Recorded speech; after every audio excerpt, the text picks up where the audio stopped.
Hi Gemini, here is a general look at your solar chart for September 2016, and there are going to be some significant moves this month. Astrologically speaking, there's going to be two eclipses, a solar eclipse on September the 1st and a lunar eclipse on September the 16th, and I'm going to cover the solar eclipse as I think it's going to be the more significant of the two. And also Jupiter is going to be moving into its new position. It's going to be moving out of Virgo and into Libra, so more on that in a minute. But first of all, the eclipse. Now, in and of itself, I think the eclipse energy is benign. It's no, not quite benign, because it has a dynamic with it, but it is a neutral dynamic. It's a dynamic of change, of really the gear stick going into neutral, and then we can choose which gear we want to go in from there, in whichever area it's mostly influencing. And for you, it will be at the root of your chart, which is to do with foundations, it's to do with property, location, place on the map, family, extended family. Those born in the few days near the end of the month, so that's near the end of May or the very beginning of June, or with 7 to 12 degrees rising, are going to feel this eclipse energy the most. But having said that, if we were looking into your natal chart, then there may be other links, but on the level of the sun sign chart, this is the way it is. It's going to be affecting, or rather should I say, you can be affecting, using the eclipse energy, anything related to that area there that I've mentioned. Maybe it's about home improvements, maybe it's about family matters, it could be about something connected to the past which has become emphasized in the present, decisions taken in the past which are emphasized in the present. And also internally, it's a time to question maybe emotional patterns, past conditioning, your own or somebody else's as well. And this eclipse energy, which will actually take place on the 1st of September, it will lay a seed, a package of energy which will slowly be unpackaged, unwrapping, unpackaging over the coming 6 months. So it'll be starting to peter out next February.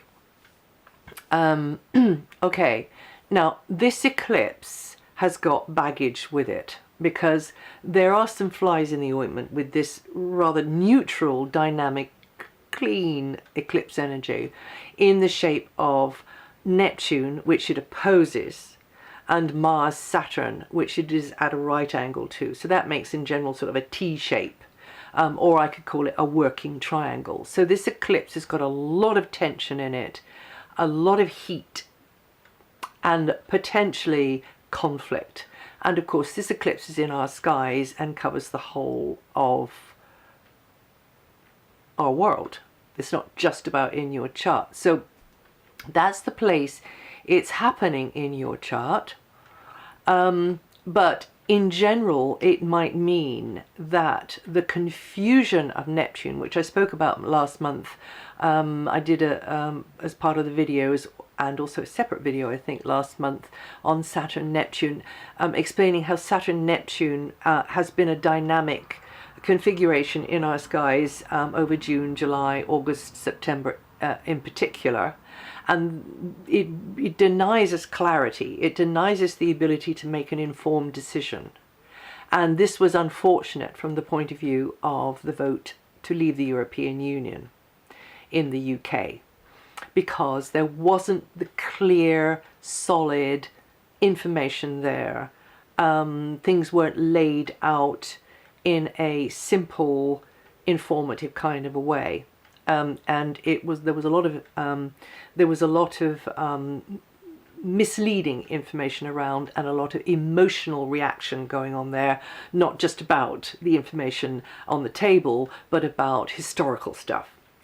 So this dynamic is still in the skies, and it does mean that there could be more harshness or more tightening up of the rule of law, even based upon not a complete fallacy, but just maybe little fragments of truth, but which it's a bit like the sort of behavior that this could elicit is cracking a nut with a sledgehammer. So like overreactions, and then of course when one looks back at it, one realizes that the whole thing was based on not a lot. So that's in a more general sense, that could be happening. Now, in your personal life, though, there could be things going on which have a kind of relevance to this type of description that I've just given you here. But because you've heard this in advance, then you are already expecting there to be this maybe kind of crossed wires or confusing information around lack of clarity, at the same time as a kind of a pressure, maybe from your opposite numbers or partners there as well. So that might be in your personal life, or it might be in your professional sort of life, more on the business side of things, like a go-between person, like somebody you're doing business with for the moment. So this is for your information, and this is for you to understand. This is a tricky hand of cards to deal with. Okay, now Saturn has been in your opposite sign for quite some time. It's about halfway through its 2.5-year transit. You're having to compromise more in general in close associations, whether they're brief ones, whether they're very, very, very long-term ones. You're having to work harder because of what's going on for them in their lives. At times you're having to collaborate and cooperate and put more work into doing that. Maybe feeling limited and held back sometimes as well because of, whoops, the table's rocking, because of the mood, the requirements, just whatever's going on for them.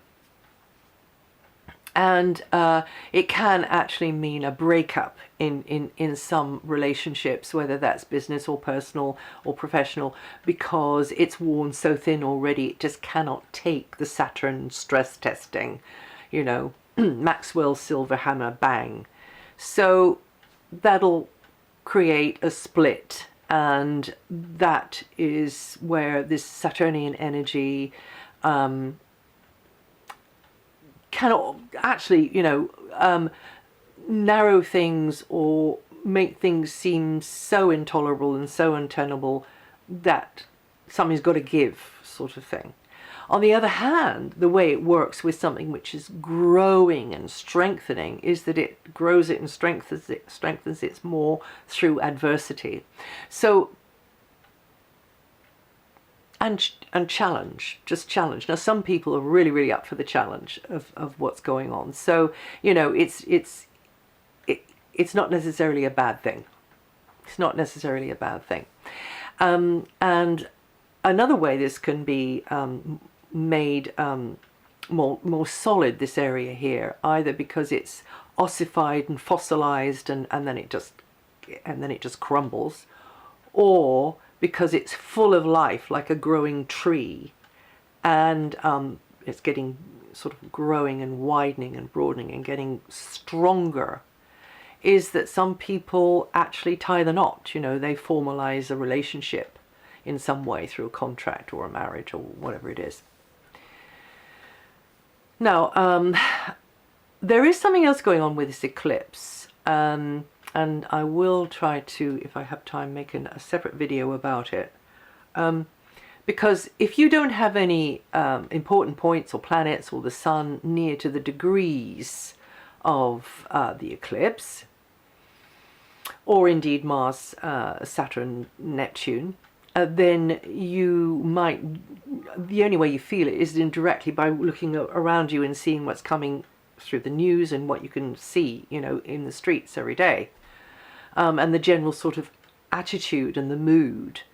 And it is a bit dodgy, you know. It's a bit like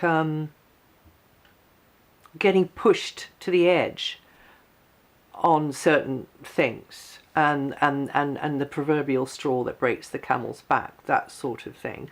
But in retrospect, it would be seen in the way that other things that we've seen going on in our history over the past few years, past decade, to have been our response, which is way over the top and unnecessary, because it wasn't handled the right way. It wasn't handled the right way. Okay. Now, there is Mercury and Jupiter at the time of the eclipse. Now, Mercury and Jupiter, I mean, Mercury whizzed past Jupiter very, very quickly in the normal scheme of things. But because it's stamping down so hard on our field of the Earth, this setup, this configuration with the eclipse and those other planets, then the Mercury-Jupiter energy will start to unfurl and unfold over those 6 months as well, even though they've long gone away from each other. And for you, that is very much about the home base, property, family, and everything going on to do with the roots of your life, the foundations of your life, and in general can help, is a positive energy. And it gives you good potential there for expanding an existing space or an expanding out into new areas, maybe even connecting to abroad on this one because of it being Jupiter. Both Jupiter and Mercury love travel, love unfamiliar places, cultures,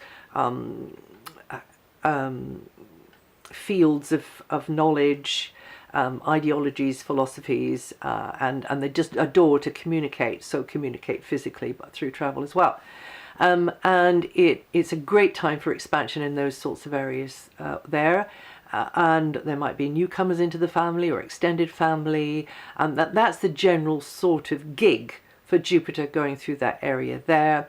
And Jupiter is there for a further few days up until September the 9th, having been there for a year now, and then we'll move into Libra.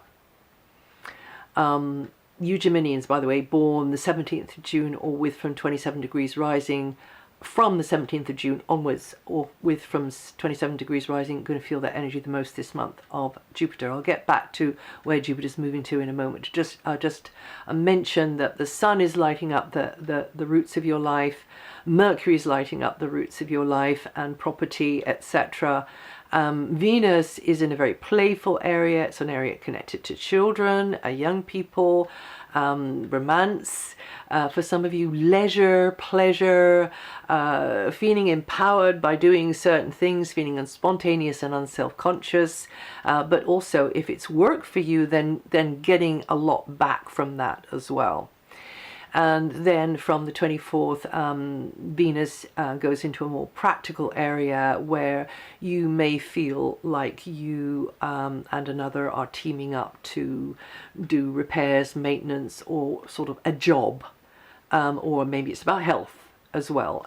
So teaming up with somebody through their input, or through what they've written, or through what they've experienced, or just a feeling of mutual support going on there, whether it's about work, maintenance, repairs, the job, the health, etc. You feel supported, and also you feel that you can be of service to somebody. Very much so, a sort of collaboration going on there. Now, from the 27th, up until the 27th, Mars is finally finishing, this is the last leg of this long transit through your opposite sign. Well, it's been in and out of your opposite sign since the beginning of the year, more or less the beginning of the year. And this means that there's a lively dynamic going on between you and somebody else, sometimes a bit argumentative, sometimes, you know, a bit tense, but you and somebody else together can get a lot done together. Now, because it's been such a long transit, there will have been a series of others, although with Saturn in your opposite sign, probably most of the emphasis will fall on some, well, at least one or two other people's shoulders, not a huge load of people. So Mars here means that you can be a bit hasty. Somebody else with their impatience, or they're over the top, or they're even sort of aggressive behavior can kind of drag you along. So just don't allow that. I mean, if you don't feel comfortable about it. However, if you're both up for it, then that's fine. But try not to, particularly in a new type relationship situation, perhaps, you know, be impatient. It's easy to be impatient with a new or an old relationship, actually. So yeah, so that's the sort of general idea of that. And then Mars moves and goes back into its normal cycle of 6 weeks, clearing the decks for new beginnings. And that may mean a declutter. It means a sort of a reset is in the pipeline, maybe getting rid of an ailing or stale setup or situation. It's very much about regeneration, this one here, but something's got to be let go. You've got to go down the dump with certain things, or maybe it's not like that. Maybe it's a standpoint, a perspective, a feeling, a habit.